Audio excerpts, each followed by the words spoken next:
Today we're going to discuss the encroachment of pop-ups of these new nuclear power plants. Alberta has proposed a few. There's others proposed around Canada. And we want to relate it back to how it affects us as Canadians and possibly the world stage. We're going to discuss some alternative energy sources, difference between nuclear fission, fusion, and of course there's the hydrogen generation of electricity. So to begin the conversation, this all started because we've seen an article saying that 30 miles north of Peace River, which is in northern Alberta, they're going to produce a nuclear power plant. And that brings up some really interesting discussion, because we've already pointed out the zombie wells that's going to be a problem in the future. And the potential for these nuclear plants to be dangerous to the environment and to Albertans is real. And we will be stuck with the cost because this notorious regime of conservative movements always favor the corporate benefactors. They take all the profits off the top, and we're stuck with the cleanup bills. Well, with nuclear energy, that cleanup bill can be pretty expensive, and guess what? It lasts for hundreds of thousands of years before the nuclear decay is taken care of. So on that note, we'd like to start the discussion there, Cal. I'm pretty sure you're not in favor of nuclear power plants. It depends. Like if diapers? Yeah. You got to take them out and change them once in a while? Well, the problem is you need the power, and there isn't enough hydro generated power to fill the need. And it seems wasteful to generate power with gas because coal is allegedly too dirty. So if you're going to have power generation, nuclear unfortunately seems the way to go. Now, whether or not the systems that we're building are 20 years out of date is another problem. For example, Pickering has been around for a long time and has been a reliable source of power, just outside of Toronto. And they're apparently spending money on refurbishing it to make it last even longer. And then there's Darlington, which is another one in Ontario. So Ontario has already approved small, generators, nuclear generators. So it seems it's coming whether you want it or not. Well, that seems to be fair. I mean, I think Harper sold off CANDU reactors to private interests, and these private interests now want to make money off their 10 cents on the dollar purchase of CANDU reactors, which were world renowned for their safety and engineering. And that leads me back to, is this a power prop up by those that purchased the rights of CANDU reactors with the conservative movement across Canada? And in this discussion, I'm going to say I think it's nothing but corruption, because we know that a nuclear power plant is dangerous, and the spot that they're choosing is in an oil field production area where I 30 years ago, I was walking down the mall in Grand Prairie and felt an earthquake. And these are earthquakes that are generated, that is linked to the sucking of oil out of the ground under our feet. And those hollow cavities under the ground collapse, causing earthquakes. And up in the Peace River area, I think the potential for an earthquake to cause catastrophic destruction of the concrete that encases the nuclear material is a real potential threat. And that threat is very long lasting. I mean, look at Chernobyl in Ukraine and the area of land that is not allowed to be used anymore because of a nuclear reactor meltdown. What's going to happen in the Peace River area, in this prime fertile agricultural area, if that goes rogue like the Chernobyl plant did, and that land is now taken out of circulation, can't produce crops, and is isolated?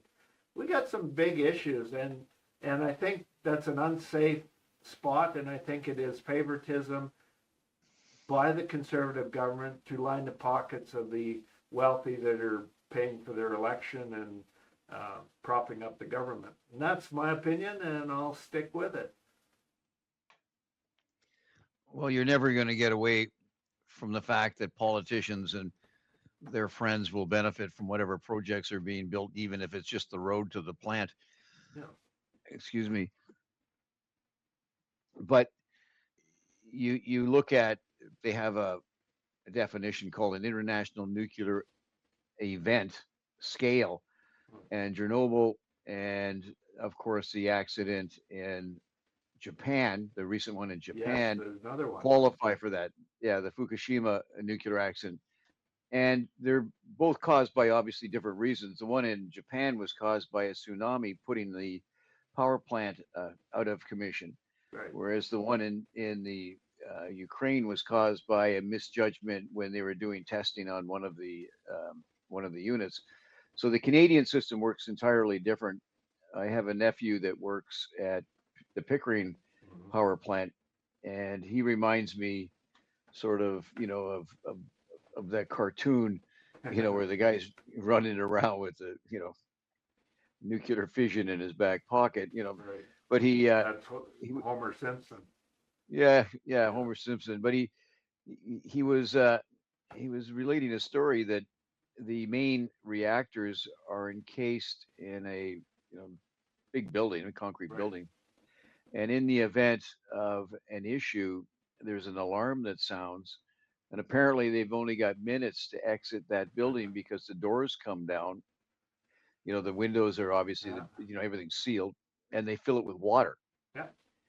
So if you're on the inside of that, you're not going to be able to swim your way out. But No. it's No, there's a lot of dangers inherent with the operation of a nuclear facility. And that, like up in Peace River, we're seeing more tornadoes. Well, a tornado running through a nuclear power plant will cause the same effect as a tsunami in Japan. And we know what earthquakes can cause because they're happening more and more in northern Alberta, and they're related to the oil industry. So these are very high risk factors for putting a large nuclear power plant in an area that's 30 miles north of Peace River, the city of Peace River. And I see that as a lack of vision and understanding by politicians. I think we're electing the wrong type of people into power that really don't have the IQ to be there. Now, in saying that, I mean, there are people that are potential politicians, like there's a Mr. Soper. He used to teach chemistry at university transfer programs at Red Deer College, and he, I think, was mayor of Lacombe. And one of his favorite topics is fusion and fission reactors, and he believes this is the future, is these new means of, instead of using fission, he's talking fusion is the way to go, and the science is getting better and better in that. And I think it's less risky versus nuclear reactions. One is smashing small molecules like hydrogen, deuterium together and creating an energy release as they create a different molecular structure, or, breaking apart a nuclear bond and use of nuclear materials that have a shelf life of thousands and thousands of years. And this is fundamental in our understanding. And then I think the immediate issue is the University of Regina or Saskatoon, I'm not sure which one, has been working on implementation of modular nuclear reactors, which are much safer because they can use higher level cooling systems where they can use carbon dioxide as a coolant or nitric oxide or whatever the coolest substances they can get, and they can control the nuclear reaction better. And these modules, if there's a problem, can be easily dealt with, trucked away, and buried in concrete containers. So why aren't they looking at these small nuclear reactors versus a large nuclear power plant? And I said simply this: we sold the Crown Corporation, CANDU Reactors, and somebody has to make profit off it. And the conservative movement is feeding back money to their buddies, and because there's no logical financial reason to be building a big nuclear power plant when you can use smaller nuclear units to do the same thing in a safer manner.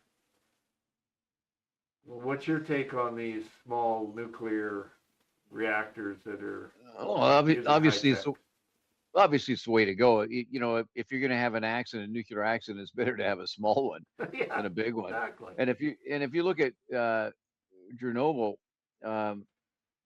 it released about 400 times more radioactive material than the atomic bombings of Hiroshima and Nagasaki combined. Exactly. And they're finding nuclear material, you know, in the Swiss Alps, you know, all the way out to the Welsh Highlands. You know, it was a horrible disaster. There's a great movie that was that I don't know how old it is, but it's one of those ones that Hollywood, of course, would never have produced. But it's a great movie on the Chernobyl accident and how serious it was and how difficult it was to even stop the core from melting down towards the center of the Earth. It was interesting. Yeah. Now, the difference between fusion and fission may be the difference between, you know, a better, cleaner nuclear generator than what we have today. But again, it's, you know, it's a hard thing to toss up. You know, if you need the power, you need the power, and unfortunately, the wind power and the solar power is erratic.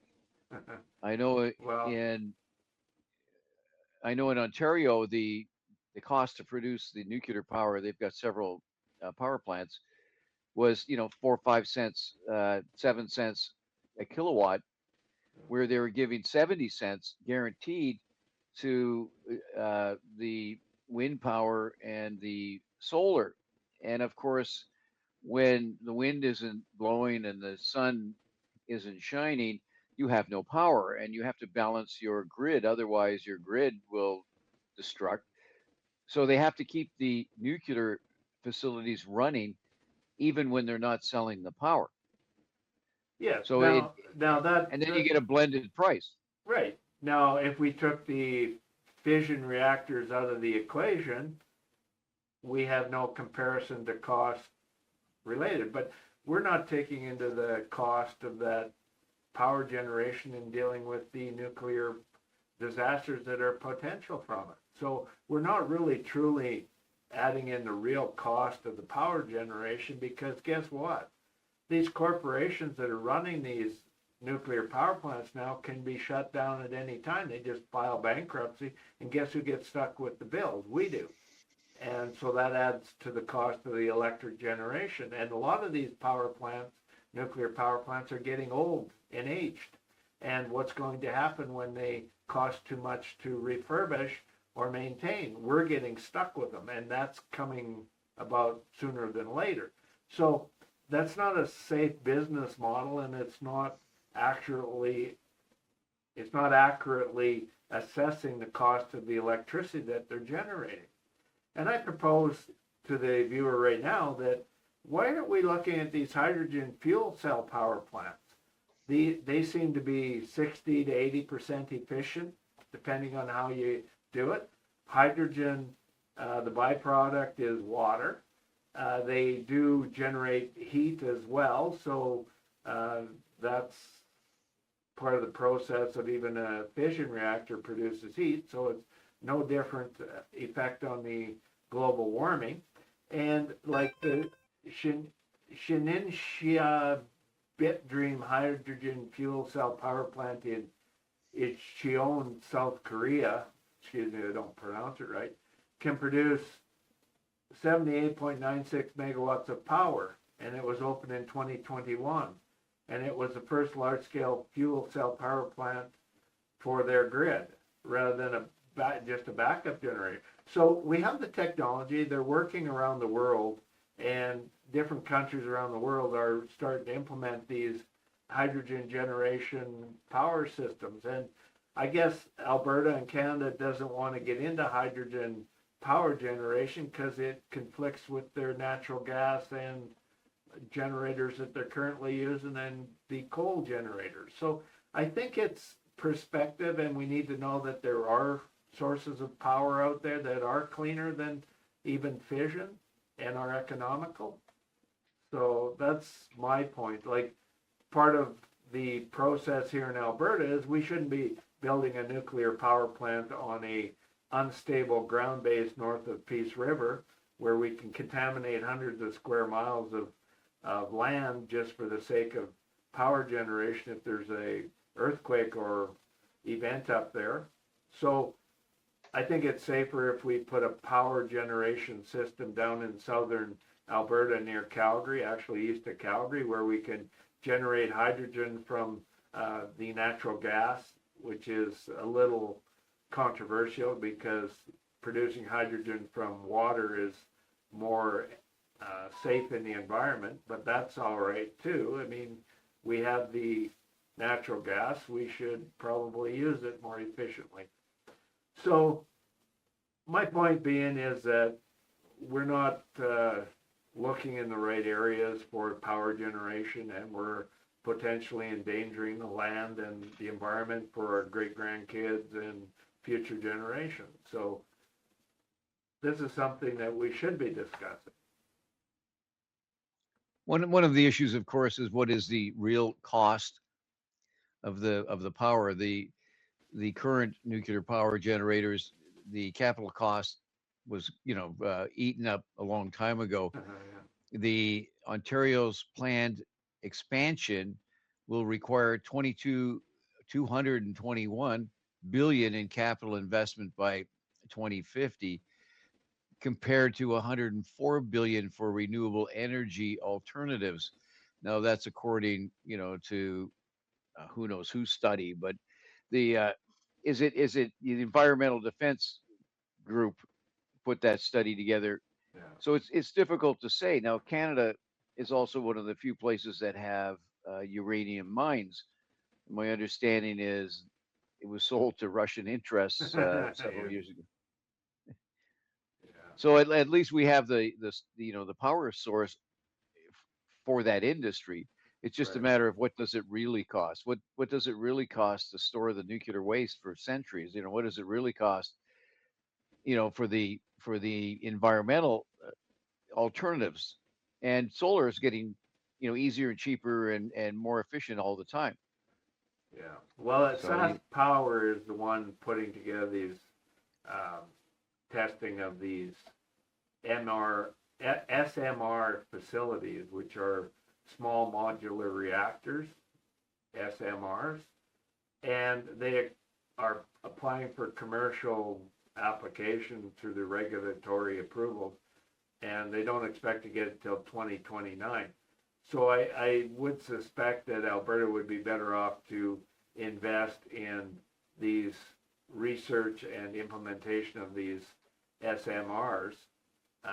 They seem a lot safer because they can use gases to cool the reaction and easier to deal if there's a problem.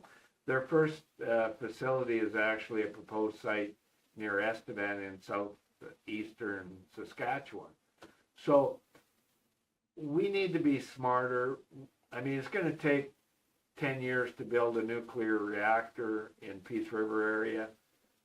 Why not wait and do these modular units is my question. Let's be smart. Let's don't build long-term projects that are dangerous when we can invest in a safer, cleaner future by being smart and investing in Saskatchewan Power. Now, Saskatchewan Power is a Crown corporation, is my understanding, and I think that's why the Conservative movement doesn't want to get on these, and they want to put the for-profit nuclear reactors in place where we, the taxpayers, are stuck with the cleanup bills if anything happens. Because that's all that seems to be the modus operandi of capitalists. They take all the money and stick taxpayers with the bill, and the environment and everybody be down. So that we shouldn't allow. I think hydrogen is the way to go because we can manufacture our own hydrogen here in Alberta. and there's better places to do hydrogen facilities too. We can have production of that elsewhere in the country, and I think it's time we started using our heads for more than hat racks, and some of these hats are just too tight on their heads in Alberta. I mean, these cowboys are squeezing into these 10-gallon hats thinking that, you know, the empty space above their head is actually brains. No, it's just squeezed on too tight around their heads, and we're paying the price. I mean, that's why we're giving oil away below fair market price. And like you said, we have to do another podcast. I guess tomorrow we're doing a podcast on why are we paying so much for our gasoline at the damn pumps. We don't buy oil through the Hormuz Strait. We don't buy oil from Saudi Arabia. Well, Irving Oil might buy a little bit from there, but we can supply our own oil. And that's the question that Albertans and Canadians should be asking is, why are we allowing corporations to stick us with the bills and our taxes go up and up and up, and we get less back? And that's all that's going to happen with this nuclear power plant. I can see nothing but a disaster in Peace River, an earthquake, a random tornado. Heck, the U.S. wants to invade Canada. Where would they target? A nuclear power plant. They've already targeted Iranian nuclear power facilities. So one errant missile and boom, we got a catastrophe, and all because Trump wants our oil? Yeah, I think we got to think a little more clear-headed, and little Texas here in Alberta needs to quit screwing those 10-gallon hats on so tight. Their brains are going dead. My take? They're not going to have to attack Alberta. All they have to do is promise a pickup truck in every driveway. Oh, no, and a dollar beer. Dollar beer. You got to remember, dollar beer. Well, Albertans, it's maybe a $1 bottle of whiskey, Tennessee whiskey. The side issue too, of course, with nuclear power, depending on what kind of generation you're doing, you can create nuclear fuel for atomic bombs or nuclear bombs. Now, having seen what's happening lately around the world, maybe Canada does need its own bomb. I would say that would be the biggest deterrent around. And guess what I heard? Old Trumpy boys giving Saudi Arabia the ability to make, what do they call that, upgraded uranium for making a bomb? And yet he attacked Iran. They're both regimes that are not democratic per se, and one terrorist group is getting nukes and the other one isn't. He bombed them for that. People should be very, very concerned about that, and I guess because we're talking about nuclear power generation, it brings up that topic that Trump has just gave Saudi Arabia, weren't they behind the 9/11 attacks and the killing of journalists? And he's given them the right for nuclear armament, upgrading uranium to nuclear bomb capability. And he gave another country the chip ability to make guided missiles to deliver them. I think we do have to really rethink our relationship with the U.S. And I, for one, the minute they give the nuclear rights to Saudi Arabia, all oil should be cut off heading south of that border. There is no way we should be feeding our oil to a rogue regime of Republican terrorists that are sponsoring terror around the world and in their own cities through ICE and other detention facilities. And the Epstein class cover-up of pedophilia and sexual rape and everything else. I think it's time we just, showed that we have different values in the U.S. and do not tolerate that. Those taps immediately should be shut off. All oil heading from Canada to the U.S. should be shut off on the premise that handing nuclear weapons to a terrorist regime of Saudi Arabia should be grounds to isolate that country. I'd rather, them try to invade us than have any dealings with the U.S., period. Sorry, folks. That's my opinion. Good thing I'm not prime minister, or we'd already have a wall built along our border. There's no more dealing with that rogue regime as far as I'm concerned. So back to the topic. Calgary-based Energy Alberta is proposing to plant at a site 30 kilometers north of the town of Peace River. It's going to produce 4,800 megawatts of electricity, which would represent the 25% of Alberta's existing power generation. So they want to get about a quarter of our revenue for the electric grid going to their pockets. That's a pretty significant amount of money, considering, like you said, they can produce the energy cheap, but we'll be paying full price on the market for that because we'll be dinged with the bills. Our power bills are not going down just because they put 25% more power on the grid. We're actually probably going to have that go up so they can profit more. And then in the future, we're stuck with the cleanup bills. That's why Crown corporations, folks, especially essential services like electricity, we need to be aware that we're going to be stuck with the costs of the cleanup, and they take all the profits and move it to their offshore bank accounts or don't pay their fair share of taxes, and inevitably our taxes go up and we pay the bill. So smarter is better. Loosen those tight cowboy hats and dunce caps and mega hats, and let's start thinking what's best for Canada and Alberta as in the best interest of future generations, and a little vision goes a long way. Stop the corruption. The utility companies are now starting to charge higher interest rates on outstanding accounts. So if your bill hasn't been paid by the end of the month, then they're charging 16-17% interest on the outstanding balance. So they're becoming wealthy through interest rates on an essential service in a privatized industry. And my bet would be that the profits made off the interest are not included in the submissions when they go for rate increases. Yeah, no, and these delivery fees and management fees and all this above the delivery cost, that's ridiculous. We paid for those structures a long time ago, and once they're paid for, they should be stopped. I mean, and the fact that this, another thing of this nuclear power plant, they say that it'll create jobs. Yeah, it'll create a few jobs in the building of it if you got the people we can import from Quebec and across Canada to do the trade jobs, because there's not enough workers in Alberta. And we're going to have immigrants come and do the labor jobs there because it's far up north. Nobody's going to live in the middle of the boonies just to work for corporate greed. But the point I wanted to make was the plant's operational life is 80-year life cycle once fully operational. 80 years, folks. That's not very long. And is that corporation going to pay for the cleanup of once the life cycle is attained? No. And that's the problem. And there should be rightfully opposition to this. And we're saying, why? 80 years.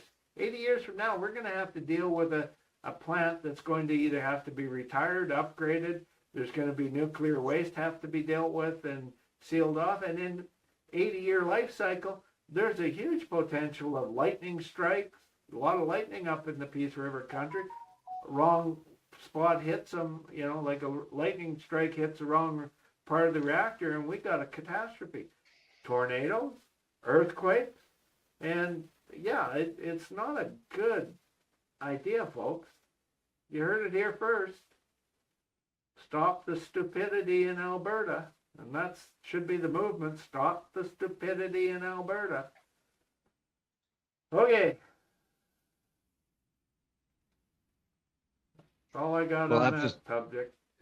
See if you glow in the dark when they're built. Yeah, like I do have a nuclear radiation ticket for X-ray on pipelines, and that stuff is dangerous. Did you know that we're not even allowed to open up the radiation source on a pipeline if there's an airplane way up in the sky. You know why? Because even our little radiation source that we would be exposed to every time we open the camera up can knock the instruments out of that jet going up way up high and cause an accident, and the jet can fall out of the sky. And we're not allowed to do that. So there's a lot of danger that people don't realize that a nuclear radiation source can cause. And that's a problem, folks. You know, I don't see this nuclear reactor being a very smart idea when these small nuclear reactors are coming that have state-of-the-art cooling systems and containment systems that make it so much safer, and they're not congregated in one area. They can be spread out to where they're needed and generate more efficiently, and that's much safer. If you're going to use nuclear, use the small nuclear reactors. The age of the big nuclear power plants is done, finished. Shut them down, contain them. Do not allow any large nuclear reactor development in Canada. That's the ultimate denial of the dangers of a nuclear power plant. When we have small nuclear reactor facilities within a few years of being full scale ready for commercial development. Stop the stupidity in Canada, folks. Stop it. This is getting ridiculous and dangerous to the environment and to our tax dollars, because we inevitably pay for every stupid move that is allowed by our governments across the country. France spent 17 years building their last nuclear facility, and they're just putting it online. 17 years was spent building it. So they take a while to build properly. Yeah. Anyways, are we done? I think so. That's it. Comment, share, like. If you want to glow in the dark, support the nuclear power plant going in Peace River. If you don't want to glow in the dark, put some comments in on and share our podcast, because we would love to try to stop stupidity in Alberta and stop stupidity in Canada and stop stupidity in Saskatchewan. But actually they're smart, because they're building these and advancing the small modular fusion reactors, and that's a smart thing. So kudos to you, Saskatchewan. You're also the reason we have health care. So it's good to know that there are some intelligent people left in Canada that see a long-term vision for the health and welfare of all Canadians. On that note, comment, like, share, and we'll catch you on the next podcast. Next one's going to be on why we're paying so much gasoline at the pumps, for gasoline at the pumps, I should say. And that's a real issue that I think we can discuss, and hopefully you participate in it with comments. Thank you. Bye. Bye. Subscribe to the channel, give us a like, and please share the video. Don't be afraid to share this commercial with your friends too.